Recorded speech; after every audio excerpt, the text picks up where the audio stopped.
Hello ഇന്നത്തെ special ഇതേ കണമ്പും കരിമീനായിരുന്നു കേട്ടോ. അപ്പം നമ്മൾ എല്ലാ ദിവസവും വെക്കണ കൂട്ടല്ലാതെ കുറച്ച് വെറൈറ്റി ആയിട്ട് വെക്കാമെന്ന് വിചാരിച്ചു. അപ്പോൾ വറുത്ത് വെക്കാമെന്ന് വിചാരിച്ചിട്ടോ കറി.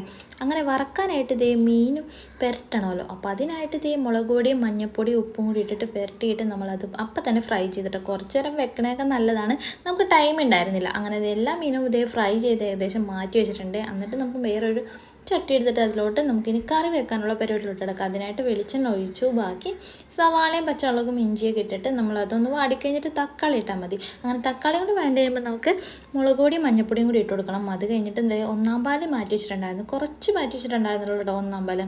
അത് കഴിഞ്ഞിട്ട് നമ്മൾ രണ്ടാം പാല് മാറ്റി വെച്ചതും കൂടി അങ്ങോട്ട് ഒഴിച്ചു കൊടുക്കണേ. ഒന്നാം പാലിൽ നമുക്ക് ലാസ്റ്റ് ഒഴിക്കേണ്ടതാണ്.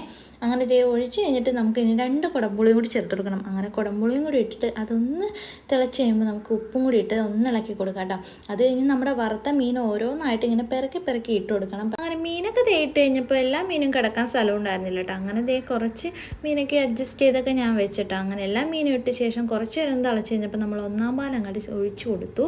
ഒന്നാം പാൽ കുറച്ച് നേരം കൂടി ഒന്ന് തിളക്കട്ടെ എന്ന് ചോദിച്ചപ്പോൾ ആ നേരം കൊണ്ട് ഞാൻ എൻ്റെ ചോറൊക്കെ അങ്ങോട്ട് ഊറ്റി വെച്ചു. അപ്പോൾ നമ്മുടെ കറി ഇവിടെ സെറ്റായിട്ടുണ്ട്. അപ്പോൾ നിങ്ങളിങ്ങനെ ചെയ്യാറില്ലെങ്കിൽ ഒന്ന് ഇതേപോലെ ട്രൈ ചെയ്ത് നോക്കണേ, അടിപൊളിയാണ്. പിന്നെ ചേട്ടൻ എന്നോട് ഇപ്പോൾ ഒരു 3-4 പ്രാവശ്യം കറി അടിപൊളിയാണെന്ന് പറയണത്. സാധാരണ ഇങ്ങനെ പറയാറില്ല. അപ്പോൾ അത്രയുള്ളൂ. Okay, by.